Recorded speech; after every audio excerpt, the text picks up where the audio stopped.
Hi! So I've heard some feedback lately on these videos, so I have a question for y'all to help make these videos more useful for you. I originally added an intro section to kind of inject some personality into these videos, because otherwise, I know that it's essentially a PowerPoint slide. I often give some small insights to my personal life and why it may have an effect on the video, some news I may have seen in the various keyboard forums, or just a small greeting. But I've also heard that some people find it to be off topic, especially with the last video's intro. I could just make it purely about the topic of the video, which would be keyboards and keycaps, but I feel like it would get really repetitive pretty quickly, so should I just get rid of the intro? It would make my video process a little faster, so that would be a bonus on my side. Same applies for the My Thoughts section. I originally created that based off of viewer request, but if people don't find it to be all that useful, I can also get rid of it too. I'm genuinely curious as to how many people actually watched or liked those sections, so please let me know. I'll create a community poll for people to vote, and then adjust my videos based off the results. Anyways, without further ado,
Well, last month, Cherry Olivia was one of the sets I had highlighted, and in the comments, Chai had let me know that R3 was in the works, and what do you know? GMK Olivia is indeed back for a third round.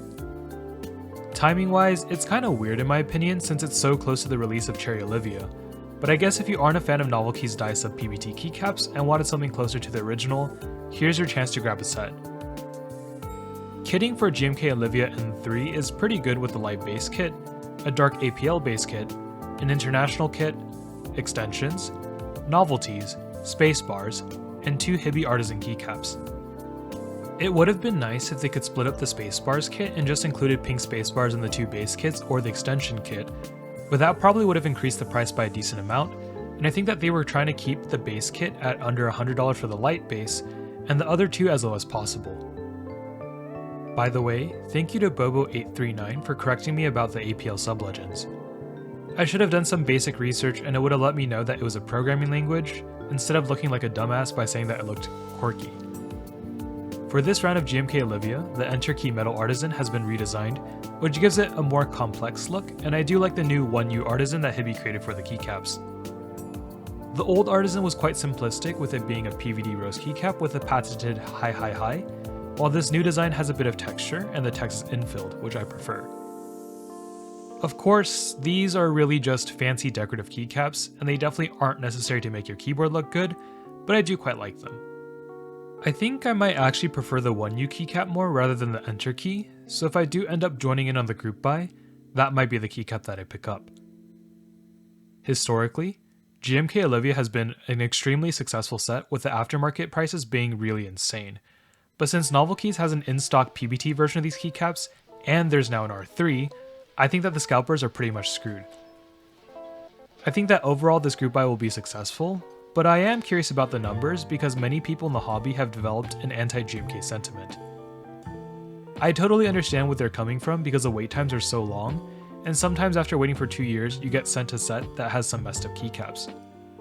However, there is still a reason why many designers choose to go with GMK, because overall the quality is pretty high. There definitely needs to be better QC to ensure that the sets aren't missing keys or include duplicates, which should be the shared responsibility of GMK and the vendors who help run the group buy. I'm kind of still hoping that Novelkeys comes out with a PBT Cherry version of the dark set, but since that's not a guarantee, I feel like I might crack and buy a dark APL base kit and maybe the novelties. Overall, I'm really glad to see this set come back, and if you prefer the feel of GMK keycaps, I would recommend you take a look at GMK Olivia Nº3. Otherwise, if you prefer PBT or just don't care, maybe Cherry Olivia will be enough for you. The Ace 6.5 is a new 65% gasket mount keyboard designed by Keycaps. At a glance, this keyboard looks to be quite simplistic with a wedge-shaped case with just a tiny bit of curve due to the bottom case design, but does have some nice embellishments with a top right badge and a brass or stainless steel bottom weight. There are 5 different colors available for the case, 6 different options for the weight, and 5 different badge designs with 3 different finishes, so there's a lot of room for customization if you would like. I think that it would have been cool if there were more case color options, because I think that a lavender or lilac case would have looked quite nice with the chroma weight and badge, but I understand that it's a matter of logistics, so maybe that's something that they introduce if the first group buy is super successful. I think that the keyboard looks pretty good, but there is a visible seam on the side due to the case design, and Keycaps have never really been good at hiding screws on the bottom, so if those are things that bother you, maybe it's not the best keyboard for you to buy. Pricing for this keyboard is at $300, and if it were a couple years before, this would be considered to be a quite good price. However, with QWERTY keys and Melotrix introducing budget options such as the QK65 and the Zoom 65, this keyboard does feel a bit outclassed. If the design compels you and you're a big fan of the poker card theme, then this keyboard is definitely one you can consider. However, if you're just looking to get a 65% keyboard, the Zoom 65 V2 is still currently on sale until February 13th, and at $175 for the base price, I think that it'd be the better buy. The Zero G Greatsword 80 is a new keyboard that will be sold in collaboration with ClickClack.io.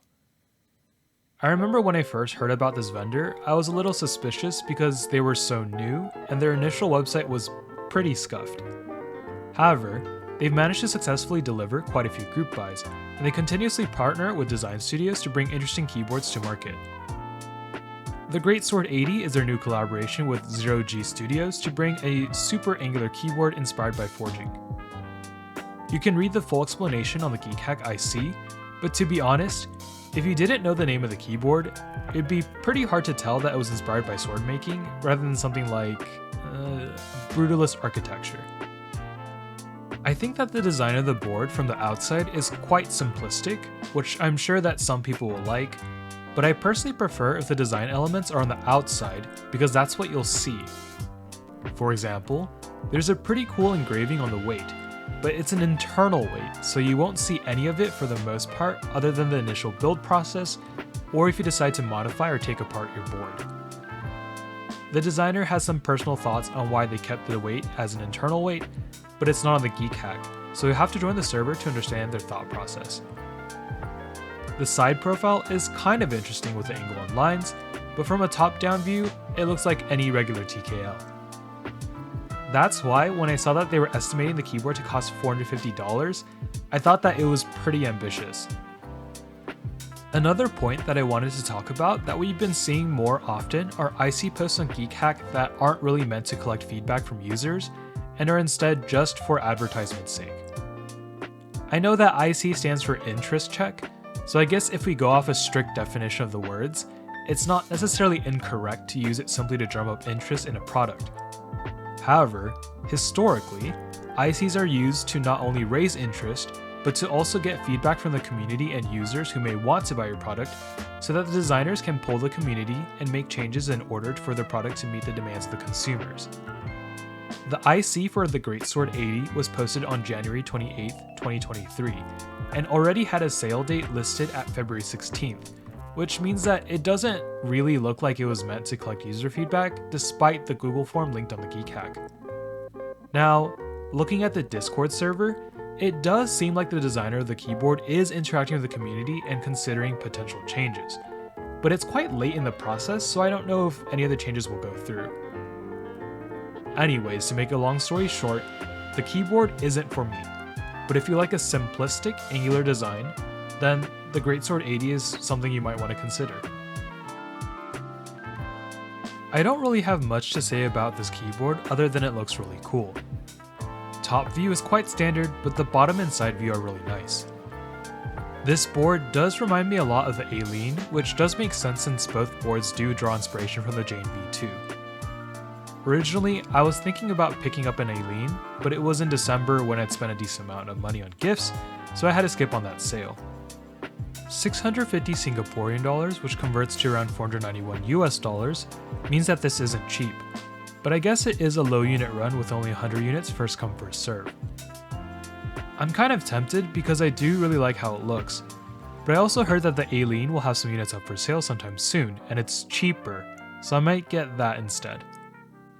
But if you prefer the carbon fiber look of the X50 FE, or if you're just looking for an exclusive premium TKL and weren't lucky enough to get a Jane, you might want to consider the X50 FE.